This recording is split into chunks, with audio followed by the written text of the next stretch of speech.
സന്ദീപ് അത് ശരിയല്ല സന്ദീപ്. ഏറ്റവും ആത്മാർത്ഥമായിട്ട് മറ്റേ ഇറങ്ങി കഴിയുമ്പോ ആറാട്ടെണ്ണായിരിക്കും പറയാൻ പറ്റുക. ഇന്നത്തെ ഫൈറ്റിന്റെ ഡാൻസിന്റെ മറ്റേതിന്റെ പുള്ളിക്ക് ശരിക്കും മനസ്സറിഞ്ഞ് പറയാൻ പറ്റുന്ന സാധനങ്ങൾ ഉണ്ട്.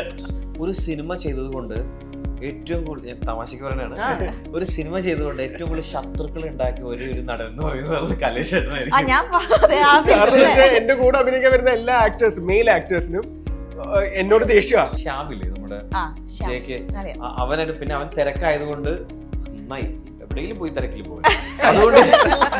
അതുകൊണ്ട് ഫേസസുമായി എനിക്കൊപ്പം കലേഷ്, ഹന്ന ആൻഡ് അർജുൻ. സ്വാഗതം. ഹായ്. വലിയൊരു സബ്ജക്ട്, എനിക്ക് അങ്ങനെ തോന്നിയത് ഭയങ്കര ചർച്ച ചെയ്യപ്പെടേണ്ട വലിയൊരു സബ്ജക്റ്റ് ആണ് കൈകാര്യം ചെയ്യുന്നത്. Post traumatic stress disorder. അതെ, അതാ തെറ്റാ, ഇങ്ങനെ പറയുമ്പോൾ വലിയ കുഴപ്പമില്ല. അപ്പൊ ഞാൻ ആദ്യം തന്നെ ചോദിക്കട്ടെ, എല്ലാവർക്കും ഓരോരോ ട്രോമാസ് ഉണ്ടായിരിക്കും. ഈ ചൈൽഡ്ഹുഡിലെ എന്ത് സംഭവമാണ് ഇപ്പൊ നിങ്ങൾക്ക് ലൈഫിൽ ചെറുതായിട്ട് ചിലപ്പം വല്ല ഫോബിയാസ് ആയിരിക്കാം ഇപ്പോഴും ഹോണ്ട് ചെയ്യുന്നുണ്ടെന്ന് തോന്നുന്നത്? അങ്ങനത്തെ എന്തെങ്കിലും ഉണ്ടോ? എനിക്ക് പേടി ഒന്നുമില്ല കേട്ടോ. ചൈൽഡ്ഹുഡിൽ ദൈവം സഹായിച്ച നല്ല ചൈൽഡ്ഹുഡ് ആയിരുന്നു. എട്ടുകാലിയെ പേടിയാണ്. അരക്നോഫോബിയ. ഓക്കെ, എട്ടുകാലിയെ പേടി എന്ന് പറഞ്ഞാൽ നാട്ടിൽ നാലുപേര് കളിയാക്കും. എനിക്ക് റെറ്റ്നോഫോബിയ ഉണ്ട്. സോറി, റെറ്റ്നോഫോബിയ അല്ല, അറക്നോഫോബിയ അല്ലേ? അതുണ്ട്. ഓക്കെ, ഇപ്പോഴും പേടി? അതിപ്പോഴും ഉണ്ട്. എനിക്കൊരു നിയർ ഡ്രൗണിങ് എക്സ്പീരിയൻസ് ഉണ്ടായിരുന്നു ചെറുപ്പത്തില്.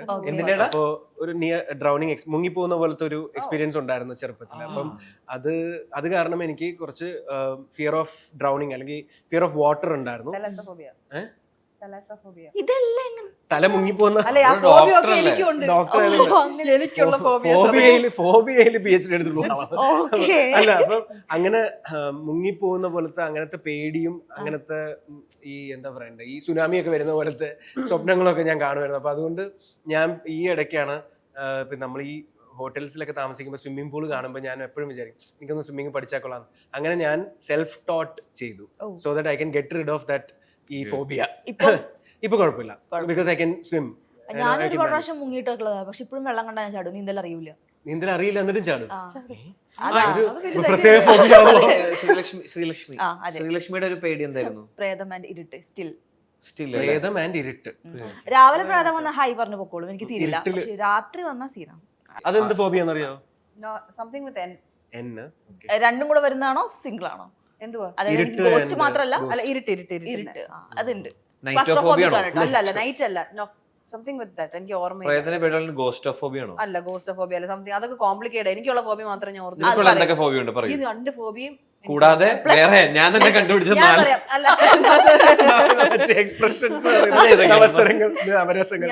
ഐ ആം ലെജൻഡ് എന്ന് പറഞ്ഞ ഒരു ഇംഗ്ലീഷ് സിനിമയുണ്ട്, വിൽ സ്മിത്തിന്റെ. അത് കണ്ടതിന് ശേഷം എനിക്ക് ഇരുട്ടിനെ പേടിയാണ്. സോ എനിക്ക് മറ്റേ ലൈക്ക് എന്തായിരുന്നു നരഭോജികളുടെ ഇംഗ്ലീഷ് എന്താ പറയുന്നത്? അല്ല, വേറെ മൂവീസ് കാണാൻ എനിക്ക് പേടിയില്ല. ബട്ട് ആ ഒരു particular movie I watched it as A kid at night. രാത്രി ഇരുന്ന് കണ്ടതാണ്. സോ അതിനുശേഷം കണ്ടിട്ടില്ല. ഐ ആം ലെജൻഡ് കണ്ടിട്ടുണ്ടോ? നിങ്ങൾ ഇരുന്ന് കാണാൻ പേടിയില്ല? എനിക്കറിയില്ല, എനിക്ക് ഭയങ്കര പേടിയാണ്. അതുപോലെ അത്ഭുത ദ്വീപില് മറ്റേ ചേട്ടൻ തന്നെ കഴുത്ത് കടിക്കണപ്പോ ഞാൻ പേടിച്ചു പോയി. എനിക്ക് സിനിമ കണ്ട് പേടിച്ചിട്ടുള്ള അനക്കോണ്ട.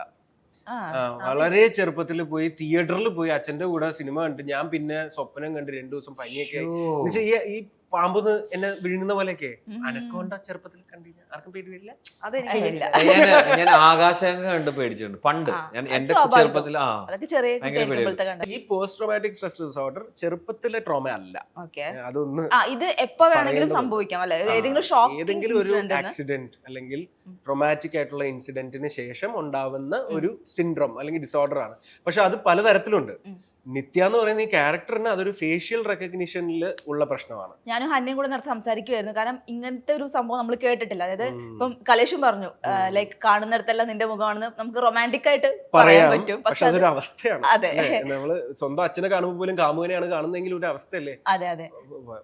പക്ഷെ ഈ ഒരു അവസ്ഥ ഞാൻ ചോദിക്കുകയായിരുന്നു, അങ്ങനെ റിയൽ ആയിട്ട് ഉണ്ടോ? എങ്ങനെയാണ്? റിയൽ ആയിട്ട് ഉണ്ട്. ദാറ്റ് ഈസ് ആക്ച്വലി ഞാൻ ഫസ്റ്റ് കലേഷ് ജി എന്റെ അടുത്ത് ഡയറക്ടർ ഈ കഥ പറഞ്ഞപ്പം Nilesh when he told me narrated the story, automatically first എനിക്ക് തോട്ട് വന്നത് ഇങ്ങനൊരു കണ്ടീഷൻ ശരിക്കും ആക്ച്വലി ഉണ്ടാവുന്നതാണോ, അങ്ങനെ കേസസ് റിപ്പോർട്ട് ചെയ്തിട്ടുണ്ടോ?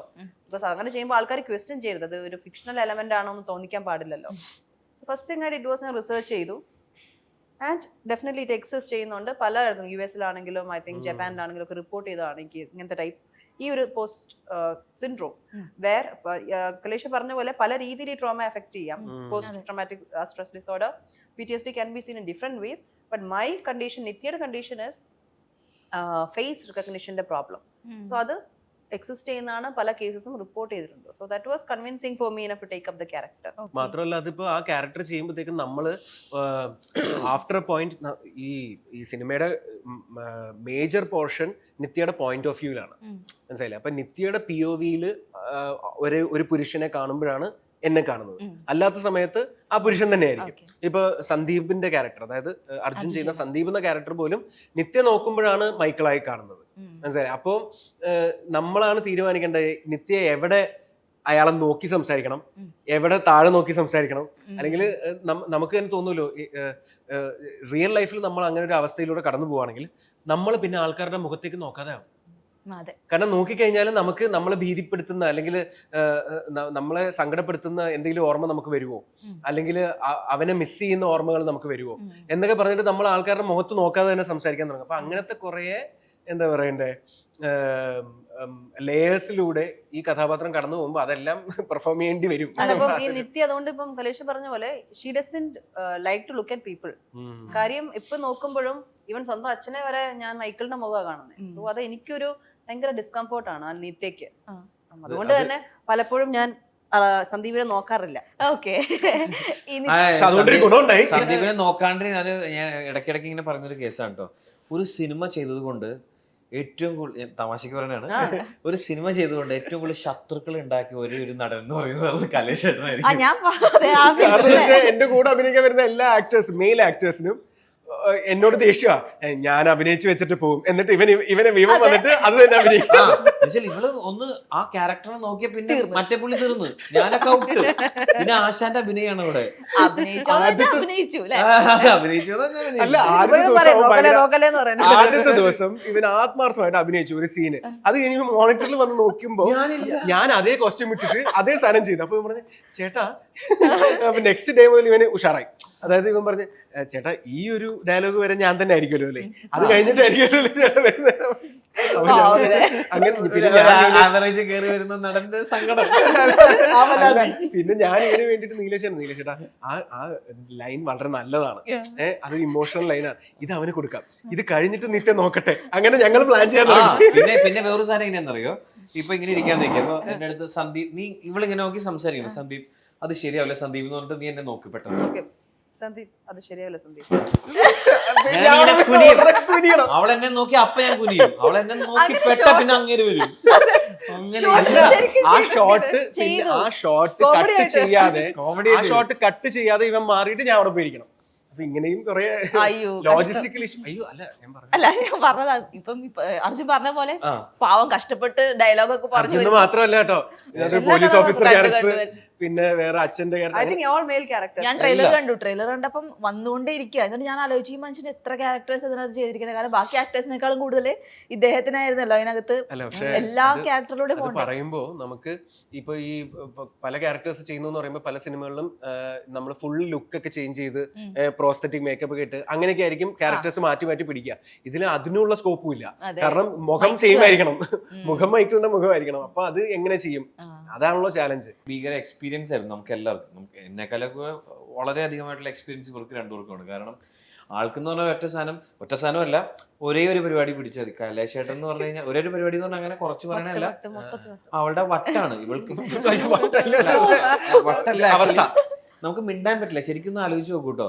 ഇപ്പൊ ഞാൻ നോക്കുമ്പോ എല്ലാത്തിലും ഹന്നയെ കാണണമെങ്കിൽ ഹന്ന ഇവിടെ അവിടെയൊക്കെ ഹന്ന കാണാൻ എനിക്ക് പിന്നെ മിണ്ടാനില്ല. കാരണം ഞാനിപ്പോ തന്നെ ആരാന്ന് വെച്ച് കഴിഞ്ഞാൽ തന്നോട് മിണ്ടണം, ഞാൻ എന്ത് മിണ്ടണം, ഇത് ഫുൾ പ്രാന്താവും നമുക്ക്. ആ സാധനമാണ് ഇദ്ദേഹം പിടിച്ചേക്കണേ. പുള്ളി എന്ന് പറഞ്ഞാൽ എല്ലായിടത്തും മറ്റേ സാധനം വരികയാണ്. അപ്പൊ പുള്ളിയുടെ ഒരു ഒരു ഒരു ആസ് എൻ ആക്ടർ എന്നുള്ള എക്സ്പീരിയൻസ് എന്ന് പറഞ്ഞു കഴിഞ്ഞാല് കുറെ സാധനങ്ങൾ ചെയ്തു നോക്കാം. ഇപ്പോൾ എൻ്റെ ഒരു പരിപാടി വരുമ്പോൾ ഞാൻ ഏതൊക്കെ എക്സ്പ്രഷൻസ് ആണ് ഇടണേ, എൻ്റെ ഒരു ഞാൻ എങ്ങനെയാണോ ബിഹേവ് ചെയ്യുക, ആ ബിഹേവ് പാറ്റേൺ പിടിക്കാനായിട്ട് പുള്ളിക്ക് ശ്രമിക്കാം. അതൊരു നല്ല എക്സ്പീരിയൻസ് ആണ്. അല്ലേ? അറ്റ് ദ സെയിം ടൈം ആ എക്സ്പീരിയൻസ് ഒരു വലിയ പടം എടുക്കാൻ പറ്റുന്ന ഒരു എക്സ്പീരിയൻസിലല്ല കിട്ടുന്നത്. പെട്ടെന്ന് മേ ബി ഇതൊരു 10 കോടി രൂപയുടെ പടമാണെങ്കിൽ സമയം ഒരു എന്റെ ക്യാരക്ടർ പഠിക്കാൻ പുള്ളിക്ക് 2-3 ദിവസം എടുക്കാം. ഇതൊരു 20 മിനിറ്റിൽ പരിപാടി പിടിക്കേണ്ടി വരും. അത് ശരിക്കും പറഞ്ഞാൽ പട്ടിണി കിടന്ന് വളർന്നു വന്നവന്റെ ഒരു പരിപാടി എന്നൊക്കെ പറയുന്ന പോലത്തെ ഒരു സാധനമാണ് കിട്ടിയത്. അടിപൊളി. അത് കൊള്ളാം അല്ലേ? കൊള്ളാം, നന്നായി സംസാരിച്ചു അല്ലേ? Yes. അല്ല, നന്നായി സംസാരിക്കും. പിന്നെ അടിപൊളിയായിട്ട് സംസാരിക്കും. മൈക്ക് കൊടുത്താൽ മതി. RJ ആയിട്ട് ഞാൻ പറഞ്ഞു നമ്മള് മാതൃഭൂമി പഴയ ഫാമിലിയാണ്. ഞാൻ പിന്നെ ആ ഫാമിലിന്ന് ഇറങ്ങി എന്നൊക്കെ അങ്ങനെയല്ല. ഞാൻ വേറെ ഒന്നുമല്ല, ഇഷ്ടമായിരുന്നു. സിനിമകളിലെ ഒടുക്കത്തെ ആഗ്രഹം കൊണ്ട് അന്ന് RJ ആയിരിക്കുമ്പോൾ അഭിനയിക്കാൻ പറ്റില്ല. അന്ന് അങ്ങനത്തെ കുറച്ച് പ്രശ്നങ്ങളുണ്ടായിരുന്നു. ഇന്ന് ഈസിയാണ്. വിജിത ഇന്നായിരുന്നെങ്കിൽ എനിക്ക് വിജിതോടെ ഇടയ്ക്ക് കുശുമ്പ് തോന്നും, എടി നീ അഭിനയിച്ചുകൊണ്ട് നീ ആർജപ്പണി ഞാനൊക്കെ ഇറങ്ങേണ്ടി വന്നു എന്നുള്ള സാധനം കൊണ്ട് ഇറങ്ങിയതാട്ടോ. ഭയങ്കര ഇഷ്ടം. ഇപ്പോഴും ഞാൻ മാതൃഭൂമി പോവും, ക്ലബ് എഫ് എമ്മിൽ പോകും. തൃശ്ശൂരായിരുന്നു ഞാൻ. പോകുമ്പോഴൊക്കെ അവിടെ പോയി കുറച്ചേരം ഇരിക്കും, എല്ലാം ചെയ്യും. യെസ്, അതെ. അതിന്നാണോ ഈ സംസാരിക്കാനുള്ള ഒരു, അതോ പണ്ടേ തൊട്ടിട്ട് സംസാരിക്കാനുള്ള? ഇല്ല, സത്യം പറഞ്ഞു കഴിഞ്ഞാൽ അതിനൊക്കെ എൻ്റെ ഒരു കൂട്ടുകാരനുണ്ട്, അവനോട് ഞാൻ നന്ദി പറയും. കാരണം ഒട്ടും മിണ്ടിലായിരുന്നു. പാടും. എനിക്ക് സ്റ്റേജ് ഫ്രൈ എന്താണ് പറയടാ, ഫിയർ എന്ന് പറയാൻ സ്റ്റേജ് ഫ്രൈറ്റ് ഉണ്ടായിരുന്നു. അപ്പൊ എനിക്ക് പേടിയായിരുന്നു ആക്ച്വലി. അപ്പൊ എന്റെ കൂട്ടുകാരൻ പറഞ്ഞു, എടാ നീ നിന്റെ സൗണ്ട്, അവൻ പറഞ്ഞാ നിന്റെ വോയിസ് നല്ലതാണ്, നീ പോയി ഒന്ന് നോക്കുന്നു പറഞ്ഞാൽ ഞാൻ ഓഡിഷൻ മാതൃഭൂമി പത്രത്തിൽ ഞാൻ ഫ്രണ്ടിൽ കണ്ടിട്ടാണ്, ആഡ് കണ്ടിട്ടാണ് ഞാൻ പോകുന്നത്. ഒരു 7 അന്നൊക്കെ 7 ലെവൽ ഓഫ് ഇന്റർവ്യൂ ആണ് പലരുമായിട്ട്. അങ്ങനെ എല്ലാം കഴിഞ്ഞ് പരിപാടി കിട്ടിക്കഴിഞ്ഞപ്പോഴാണ് സംസാരിക്കാൻ തുടങ്ങിയത്. കാരണം എനിക്ക് കോളേജിൽ വരെ ഞാൻ സംസാരിക്കില്ലായിരുന്നു, പേടിയായിരുന്നു. പാട്ട് പാട് പറഞ്ഞു അതിനപ്പുറത്തേക്കുള്ള ഒരു പരിപാടി എന്ന് പറഞ്ഞാൽ എനിക്ക് പേടിയായിരുന്നു. പിന്നെയാണ് സംസാരിച്ചു. ഒരു 21ാമത്തെ വയസ്സിലൊക്കെയാണ് ഞാൻ ഇങ്ങനെ സംസാരിച്ചു തുടങ്ങിയത്. അതുവരെ നന്ദലത്തിന്റെ ബാലാമണിയെ പോലെയായിരുന്നു, അധികം വേണ്ടതിന് മാത്രം മിണ്ടി അങ്ങനെ നിൽക്കരുത്. അല്ല, ആ ഡയലോഗ് പറഞ്ഞപ്പോ അങ്ങനെ കറക്റ്റ് കയറുന്ന. പക്ഷെ ഇപ്പൊ എന്തായാലും നന്നായി സംസാരിക്കുന്നുണ്ട്. അതെ, അവൻ ആൾക്കാരെ കയ്യിലെടുക്കുന്ന പോലെയാണ് സംസാരിക്കുക. അവൻ അർജു ഫസ്റ്റ് ഡേ ഷൂട്ടിന് വരുമ്പോഴാണ് ഞാൻ കാണുന്നത് നേരിട്ട്. എന്നെ അതിനകത്ത് കയറ്റുന്നത് പോലും പുള്ളിക്ക് ഒരു കൈകളുണ്ട് കേട്ടോ. ആ ക്യാരക്ടർ ആക്ച്വലി ശ്യാമില്ലേ നമ്മുടെ ജെക്ക്, അവനായിട്ട്. പിന്നെ അവൻ തിരക്കായതുകൊണ്ട് നന്നായി എവിടെയെങ്കിലും പോയി തിരക്കിൽ പോയി.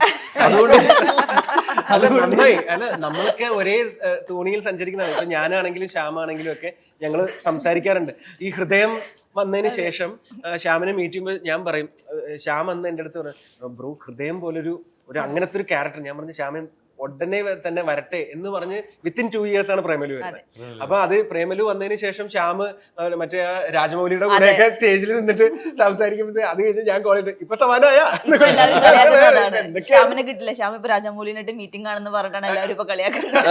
അല്ല, അപ്പൊ ഞാൻ പറയുന്നത് ആളുകൾ തിരക്കാവാൻ വേണ്ടിയിട്ടാണ് നമ്മൾ പ്രാർത്ഥിക്കുന്നത്. പക്ഷെ ഒരാള് തിരക്കാവുമ്പോ അയാളുടെ അത്രയും തന്നെ കഴിവുള്ള മറ്റൊരാൾക്ക് അവസരം ലഭിക്കുകയാണ്. അപ്പം എൻ്റെ അടുത്ത് ഇങ്ങനെ കിരണാണ് ഇതിനകത്ത് ഉണ്ടായിരുന്നു. കിരണാണ് പറഞ്ഞത്, ബ്രോ നമ്മള് ശ്യാമിനെ നോക്കി, ശ്യാം അവൈലബിൾ അല്ല, വേറെ 1-2 ആർട്ടിസ്റ്റിനെ നോക്കി. പിന്നെ ഇവന്റെ ഫോട്ടോ കാണിച്ചു പറഞ്ഞു, എടാ ഇവൻ ഓക്കെ ആവും, എനിക്ക് ഒരു ഇൻറ്റ്യൂഷൻ ആണല്ലോ, പക്കയായിരിക്കും എന്ന് എനിക്ക് തോന്നുന്നു, വരാൻ പറയാന്നുള്ള രീതിയിൽ വന്ന് എല്ലാരെയും എന്താ പറയണ്ടേ, അവന്റെ ഒരു കെട്ടിപ്പിടുത്തം ഉണ്ട് അർജുന്റെ. ആ കെട്ടിപ്പിടുത്തത്തിൽ തന്നെ നമ്മൾ വീഴും. അത് ആദ്യമായിട്ട് കാണുന്ന ആളെയും അറിയാവുന്ന ആളെയും ഒരേപോലെ കെട്ടിപ്പിടിക്കുക. പക്ഷെ സിനിമയിലെ പ്രശ്നം എന്താണെന്നറിയോ, ചേട്ടൻ ആ മൂഡിലെടുക്കും. കുറെ പേര് സിനിമാക്കാര് ഇവരെന്താ ഓവർ വിനയം, ഇവരെന്താ കാണിക്കണേന്നൊക്കെ വിചാരിക്കണം. ഇപ്പൊ ഞാൻ അതുകൊണ്ട് ഇപ്പൊ കെട്ടിപ്പിടുത്തം കുറച്ചിട്ടാ, കുറച്ച് നമ്മൾ ഓവർ വിനയം കാണിക്കുന്നില്ല. ഞാൻ അങ്ങനെയാണ് ഓവർ അടുപ്പം വിനയം ഇതൊക്കെ ഉണ്ടായിരുന്നു. എടാ അതെനിക്കും ഉണ്ടായിരുന്നടാ. ഞാന് കൈ കെട്ടി നിൽക്കുമായിരുന്നു പണ്ട്. നമ്മൾ ജൂനിയർ ആർട്ടിസ്റ്റ് ആയിട്ടൊക്കെ പോകുമ്പോഴും ചാൻസ് ചോദിച്ചു പോകുമ്പോഴും ലൊക്കേഷനിൽ നിൽക്കുമ്പോൾ ഞാൻ കൈ കെട്ടി നിൽക്കുമ്പോഴത്തേക്കും അസിസ്റ്റന്റ് ഡയറക്ടർ നിന്ന്, ഓ അവൻ കൈ കെട്ടിയൊക്കെ നിന്ന് ചാൻസ് ചോദിക്കുന്നു. കൈ കെട്ടി നിന്ന് ചാൻസ് ചോദിച്ചാൽ എന്താ, നമ്മളെപ്പോഴും ചെയ്യുന്നതായിരുന്നു കൈ കെട്ടി നിൽക്കാന്നുള്ളത്. കൈ കെട്ടി നിൽക്കുന്നതെന്ന് പറയുന്നത് ഓവർ വിനയത്തിന്റെ ഒരു ബോഡി ലാംഗ്വേജ് ആണെന്ന്. അതെന്നുവെച്ചാ അങ്ങനെയൊക്കെ വിലയിരുത്തുന്നവര് വിലയിരുത്തട്ടെ. ഇപ്പൊ ഇങ്ങനെയൊക്കെ അടുത്ത സീൻ ഇപ്പൊ ഇങ്ങനെയൊക്കെ അടുത്ത സീൻ ആണല്ലോ. ഇപ്പൊ ചുമ്മാട്ടോ, ഇതൊക്കെ തമാശയാണ്. നമുക്ക് മനസ്സിലാവും, അവര് മനസ്സിലാക്കണേ. സന്ദീപ് എന്നുള്ള ക്യാരക്ടറാണ്. ഇപ്പൊ സന്ദീപിനെ ഫസ്റ്റ് നരേറ്റ് ചെയ്തപ്പോ ഫസ്റ്റ് മൈൻഡ് ഒക്കെ സംഭവം എന്താ? അല്ലേ സത്യം പറയാം, ടു ബി വെരി ഫ്രാങ്ക്, എനിക്കൊരു സിനിമ കിട്ടുക എന്നുള്ളതാണ് എൻ്റെ ഏറ്റവും വലിയ Dream. ഒരു സ്ട്രഗിൾ ടൈമിലുള്ള സമയം. ഒരു സിനിമയിൽ എന്ത് ചെയ്യാനുള്ളതെന്നുള്ളതല്ല, എന്ത് ചെയ്യാൻ. ഞാൻ ചില ചേട്ടന്മാരോട് ചോദിക്കും, ചേട്ടാ ചായ അടിക്കണ സീൻ മതി കേട്ടോ, ഒരു സീൻ താത്ത എന്നൊക്കെ പറഞ്ഞ് ഇപ്പോഴും ചോദിക്കും. അപ്പൊ എനിക്ക് ഈ ക്യാരക്ടർ എന്നൊക്കെ പറയുന്നത് എനിക്ക് മറ്റേ ബിരിയാണിയാണ്, എനിക്ക് വടയും ചായയും അല്ല. കാരണം ആവശ്യത്തിന് അഭിനയിക്കാനൊക്കെ ഉണ്ട്, ത്രൂ ഔട്ട് ഉണ്ട്. ത്രൂ ഔട്ട് ഉണ്ട്, നല്ല ക്യാരക്ടർ ത്രൂ ഔട്ട് ഉണ്ടായാലും അങ്ങനല്ല, ത്രൂ ഔട്ട് ഉണ്ടാവും. ശരി ത്രൂ ഔട്ട് ഉണ്ട്. ഓക്കെ. പിന്നെ ചില സീനിൽ ഞാൻ മുന്നേ നടക്കണം, മനഃപൂർവ്വം ഞാൻ ഇവളുടെ കൂടെ നടക്കുമ്പോ ഞാൻ പുറകിലേക്ക്, നീ പറഞ്ഞോളൂ നിർത്തി, ഞാൻ പുറകിലുണ്ട്, അല്ലെങ്കിൽ തിരിഞ്ഞ് എന്നെ നോക്കിയാ തീർന്ന്. ഓക്കെ. അതപ്പോ എനിക്ക് ക്യാരക്ടർ ചെയ്തു തുടങ്ങിയപ്പോഴാണ് എനിക്ക് ഇഷ്ടമായത്. കാരണം ഞാൻ കുറച്ച് കുഞ്ഞിക്കളി കാണിക്കുന്ന ക്യാരക്ടേഴ്സേ ചെയ്തിട്ടുള്ളൂ. ഷോർട്ട് ഫിലിം ആണെങ്കിലും സിനിമ ആണെങ്കിലും ചെയ്തേക്കുന്നത് കിട്ടിയിരിക്കുന്നത് അങ്ങനെയായിരുന്നു. ഇപ്പോഴാണ് ഫേസസ് ആണെങ്കിലും എനിക്ക് കുറച്ച് മെച്യൂർഡ് ക്യാരക്ടർ കിട്ടി, ആശകളായതിൽ മെച്യൂർഡ് ക്യാരക്ടർ കിട്ടി. അങ്ങനെ കുറച്ച് സിനിമകളിലൊക്കെ മെച്യൂർഡ് ആയിരുന്നു. തുടക്കത്തിലുണ്ട് നമ്മുടെ വിസ്മയ മോഹൻലാൽ ചെറിയ ക്യാരക്ടറാണ്. എപ്പോഴും പറയരുത്, തല്ലരുത്. ചേട്ടൻ പറയും ചെറിയ ക്യാരക്ടർ നീ പറയരുത്, ചെറിയ ക്യാരക്ടർ ആയിരിക്കാൻ ചിലപ്പോൾ ആൾക്കാർ നോട്ടീസ് ഭീകരമാവുന്നെന്ന് പറയും. അങ്ങനെ തന്നെ ഇരിക്കട്ടെ, താങ്ക് യു. പക്ഷെ ഞാൻ എപ്പോഴും പറയും ചെറിയ ക്യാരക്ടർ, എല്ലാ ചെറിയ നല്ല ക്യാരക്ടർ. അതാണ് അങ്ങനെ പറഞ്ഞു, ചെറിയ നല്ല ക്യാരക്ടർ. യെസ്, ഇങ്ങോട്ട് അങ്ങനെ പറയാം. അല്ല, അപ്പൊ പറഞ്ഞു വന്നത് എനിക്കൊരു മെച്യൂർഡ് ക്യാരക്ടർ ചെയ്യാൻ പറ്റിയൊരു സ്പേസ് ആയിരുന്നു. ആ സ്പേസ് എനിക്ക് യൂട്ടിലൈസ് ചെയ്യാൻ പറ്റിയിട്ടുണ്ട്. അപ്പോൾ എനിക്ക് നല്ലൊരു ഫ്രണ്ടാണ് നിത്യയുടെ. അറ്റ് ദ സെയിം ടൈം നിത്യയോട് ചെറിയൊരു ഇഷ്ടമുണ്ട്, തുറന്നു പറയാത്തൊരു ഇഷ്ടവും. പക്ഷെ ഫ്രണ്ട്ഷിപ്പ് ഫ്രണ്ടിൽ കാണിച്ചുകൊണ്ട് കഷ്ടപ്പെട്ട് ജീവിക്കുന്ന പാവം പയ്യൻ എന്നുള്ള സന്ദീപായിരുന്നു ഞാൻ. എന്റെ വില്ലനാണ് പുള്ളി. ഇദ്ദേഹത്തിന് അപ്പൊ അത് ബിരിയാണി തന്നെയായിരുന്നു. അല്ല, അവിടെയുള്ള എല്ലാ മെയിൽ ആക്ടേഴ്സിനും ഞാൻ വില്ലനായിരുന്നു എന്ന് പറഞ്ഞല്ലോ. എല്ലാ പുരുഷന്മാരും എന്റെ ഒരു ഫുൾ ചിക്കൻ ബിരിയാണിയിലെ ഒരു പീസും കുറച്ച് റൈസും അണ്ണനെടുത്തുണ്ട്. അതിന് നന്ദി എന്തുണ്ടാവും. ശരി, ഹന്ന ഒരു ഡോക്ടറാണ്. അപ്പം ഈ വക എന്താ പറയാ ഒരു മെന്റൽ ഡിസോർഡേഴ്സ് അല്ലെങ്കിൽ ആ സ്ട്രെയിൻ, സ്ട്രെസ്, അതൊക്കെ അല്ല ഡോക്ടർ എന്തായാലും പഠിച്ചു വരുമ്പോ അതിനെ കുറിച്ചിട്ടൊക്കെ പഠിക്കേണ്ടി വരുമല്ലോ അല്ലെ. സോ ഹന്നക്ക് എത്രത്തോളം ഈസി ആയിട്ട് പെട്ടെന്ന് നിത്യയുടെ ക്യാരക്ടറിലേക്ക് ഇറങ്ങാൻ പറ്റില്ല, അല്ലെങ്കിൽ ഹന്ന എത്രത്തോളം സ്ട്രഗിൾ ചെയ്തിട്ടുണ്ട്? ആക്ച്വലി എല്ലാ ഇന്റർവ്യൂവിലും ഞാൻ പറഞ്ഞ കാര്യമാണ്. ഡയറക്ടർക്ക് അറിയാം, ക്രൂവിന് അറിയാം. വേറൊന്നുമല്ല, ഈ ഒരു Nithya character is actually having so many layers. ഒരു stressful ambience, her confusions, her physical illness that is affecting her, mental health affect ചെയ്യുന്ന എല്ലാം കൂടെ വരുമ്പം ഭയങ്കര സ്ട്രെസ്ഫുൾ ആംബിയൻസ് ആണ്. അപ്പം എൻ്റെ റിയൽ ലൈഫിലും ഞാൻ ആ ഒരു ഘട്ടത്തിലൂടെ ഇങ്ങനെ പോകുന്നതായിരുന്നു. സോ ഫോർ മീ എനിക്ക് നിത്യയാവാൻ കുറേ കൂടെ എളുപ്പമായിരുന്നു. ആൻഡ് ഇതിൽ പാസ്റ്റും പ്രസൻറ്റും കാണിക്കുന്നുണ്ട്. പാസ്റ്റിൽ actually I just had to be me. എനിക്ക് പ്രത്യേകിച്ച് ഹാപ്പി മീ ലൈക്ക് എനിക്ക് കൂടുതൽ ലൈക്ക് ഹോംവർക്ക് ചെയ്യേണ്ടി വന്നില്ല. So for me this movie character play ചെയ്യാൻ ഈസി ആയിരുന്നു. സിറ്റുവേഷൻ എന്നെ ഹെൽപ്പ് ചെയ്തു. At the same time the whole crew. ഹന്നയുടെയും വലിയൊരു സന്തോഷം തന്നെയാണ് ഒരു ത്രൂ ഔട്ട് ഒരു ഇത്ര ഇന്റൻസ് ആയിട്ടുള്ള ഒരു ക്യാരക്ടർ. ഇവർക്ക് ബിരിയാണി അല്ലേ, എനിക്കൊരു ബൊഫേ ആയിരുന്നു, അൺലിമിറ്റഡ് ബൊഫേ. അത് കലേഷ് കൂടെ ഒരു സംഭവം പറഞ്ഞു കഴിഞ്ഞാൽ ഇത് ഈ 3 പേരുടെയും ചേട്ടന് ഒരു ഏകദേശം ഒരു വർഷത്തേക്കുള്ള ഫുഡ് ആരും ഓർഡർ ചെയ്ത് കൊടുത്തിട്ടുണ്ട്. എല്ലാ ദിവസവും ഓർഡർ ചെയ്താൽ I really want to work with him again, the whole crew again, because it was ഞാൻ ഇത്രയും മൂവിയിൽ ചെയ്തതിൽ, അത് ഞാനിപ്പോൾ ക്യാമറയിൽ തന്നെ പറയാണ്, ഞാൻ ഇത്ര എൻജോയ് ചെയ്ത അല്ലെങ്കിൽ ഇത്ര ഒരു ക്ലോസ് ബോണ്ടായിട്ട് നിൽക്കുന്ന എന്തിനാ കരഞ്ഞല്ല. I really want to work with him again എന്ന് പറഞ്ഞപ്പോ പുള്ളി ഇത് തന്നെ തീർത്തത് മൈൻഡ് വോയിസ് ഇത്ര നന്നായി നീ പഠിച്ചോ? ആണോ ഡയറക്ടറെ? ചുമ്മാ വെറുതെ. ഞങ്ങൾ എല്ലാവർക്കും സെറ്റിൽ എന്റർടൈനർ ഇദ്ദേഹമായിരിക്കും അല്ലേ? സെറ്റിൽ എന്റർടൈനർ പിന്നെ എല്ലാവരും എന്റർടൈനിങ് ആണ്. ഇപ്പം ഹീസ് ആഡ് ഓൺ ലൈക്ക് എന്തായിരുന്നു പറയുന്ന പോലെ. So it was all fun. Okay. ഇപ്പം ഹന്നോട് ചോദിക്കട്ടെ, നമ്മൾ രക്ഷാധികാരി മുതൽ ഇപ്പൊ ഫേസസ് വരെ എത്തി നിൽക്കുമ്പോഴത്തെ ആ ഒരു ജേർണിയിൽ ഇപ്പം എന്താ ഫീൽ ചെയ്യാൻ? ഹാപ്പിനെസ്, ഗ്രാറ്റിറ്റ്യൂഡ്, അത്രേ ഉള്ളൂ. ഇപ്പോഴും I see myself as a student, പഠിച്ചുകൊണ്ടിരിക്കുന്നു. I want to learn more, do good movies. ഇതുപോലെ meaningful or maybe നല്ല കോണ്ടന്റ് ഉള്ള അല്ലെങ്കിൽ നല്ല മെസ്സേജസ് ഉള്ള മൂവീസിന്റെ ഭാഗമാവണം. That's all. And I think ഈ മൂവിയിൽ I have to thank the crew and director for giving me this opportunity. നല്ല എനിക്ക് ഇപ്പോൾ പറഞ്ഞ ബൊഫേ പറഞ്ഞ പോലെ എല്ലാ ഇമോഷൻസും എനിക്ക് കൊണ്ടുതരാൻ പറ്റും. മറ്റേ കാര്യം പറഞ്ഞില്ല, നവജോണർ അല്ല ഫോർ മീ എനിക്ക് എല്ലാം അവരെല്ലാ ഇന്റർവ്യൂലും പറയുന്ന ഒരു പ്രത്യേക കാര്യം ഞാൻ അങ്ങോട്ട് പോരാം.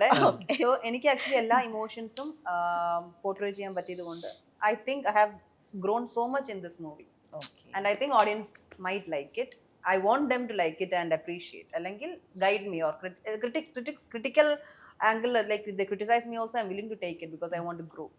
That's all. അടിപൊളി. എല്ലാവരും നന്നായി ക്രിട്ടിസൈസ് ചെയ്യണമെന്ന് വിചാരിക്കുന്നവർക്ക് പോലും വേണ്ട പാവമല്ലേ തോന്നിക്കുന്ന രീതിയിലുള്ള ഒരു Diplomatic, എനിക്കാണ് തോന്നിയെന്നു. പക്ഷെ പുള്ളി ഇത്രയും പറഞ്ഞത് താഴത്തെ നിങ്ങൾ മലയാളത്തിലും കൂടി എഴുതി കാണിക്കണം. ഇംഗ്ലീഷിനോട് പറഞ്ഞോ ആംഗ്ല ഭാഷ ആണോ ഉദ്ദേശിച്ചത്? എനിക്കറിയില്ല. എനിക്ക് ഇത് പറ, ഒരു സാധനമുണ്ട്. അത് പറയും. ഇല്ല, അതെന്താ ഞാൻ പലരും ചോദിക്കും എന്താ ജോണർ എന്ന് ചോദിക്കും. അപ്പൊ നമ്മളിങ്ങനെ പല സ്ഥലത്ത് ഇപ്പൊ ഞങ്ങൾ കോളേജിൽ പോയി തുടങ്ങിയപ്പോഴാണല്ലോ നമ്മൾ കേൾക്കുക, കോളേജ് പ്രൊമോഷൻസിന് പോയി തുടങ്ങുമ്പോഴാണ് കേൾക്കുക എന്ത് ജോണറാണ് എന്ത് ജോണറാണ്. അപ്പൊ നമ്മൾ ചില സ്ഥലത്ത് പറയും ത്രില്ലറാന്ന് പറയും, മറ്റേ എന്താ സൈക്കോളജിക്കൽ ത്രില്ലറാന്ന് പറയും, റൊമാൻറ്റിക് എന്ന് പറയും. ഇപ്പൊ കുറെ സാധനങ്ങൾ വന്ന് കയറിയപ്പോ ഇന്നും തൊട്ട് നമ്മൾ തീരുമാനിച്ചു ഇതിനൊരു പ്രോപ്പർ ആയിട്ടൊരു സാധനം അയാൾ ചോദിച്ചു കഴിഞ്ഞാൽ നമ്മൾ പ്രോപ്പർ ആയിട്ടൊരു വർത്താനം പറയേണ്ടി വരും, അല്ലെങ്കിൽ ഒരു വേർഡ് പറയേണ്ടി വരും. നവ ജോണർ എന്ന് വെച്ചാൽ നവരസം പോലെ 9 രസങ്ങൾ പോലെ 9ഓളം ജോണറുകൾ അടങ്ങുന്ന ഒരു ഉപജ്ഞാതാവ് ആരാണ് ഈ വാക്കിന്റെ? കിടക്കട്ടെ. ഇനി ഇതോട് കൂടിയിട്ട് നവജോണർ ചർച്ചയാവട്ടെ അല്ലെ? അതെ, അല്ലെങ്കിൽ നവയില്ലെങ്കിൽ ഒരു സപ്ത ജോണർ എന്ന് പിടിക്കാം. 7 ജോണർ ഉറപ്പായിട്ടുണ്ട്. 7 ജോണർ ഉറപ്പായിട്ടുണ്ട്. മൾട്ടിപ്പിൾ ജോണേഴ്സ് ഉള്ള സിനിമകൾ മലയാളത്തിൽ ഇപ്പം അധികം വരുന്നുണ്ട്. അതിലൊന്നാണ്, അതിൽ കുറച്ച് കൂടുതൽ ജോണർ ഉള്ള ഒരു സിനിമ. ഇതിനകത്ത് ഏറ്റവും ആത്മാർത്ഥമായിട്ട് മറ്റേ ഇറങ്ങി കഴിയുമ്പോൾ ആറാട്ടെണ്ണായിരിക്കും പറയാൻ പറ്റുക. ഇതിനകത്ത് ഫൈറ്റിന്റെ ഡാൻസിന്റെ മറ്റേതിന്റെ മറിച്ചിട്ട് ശരിക്കും മനസ്സറിഞ്ഞ് പറയാൻ പറ്റുന്ന സാധനങ്ങൾ ഉണ്ട്.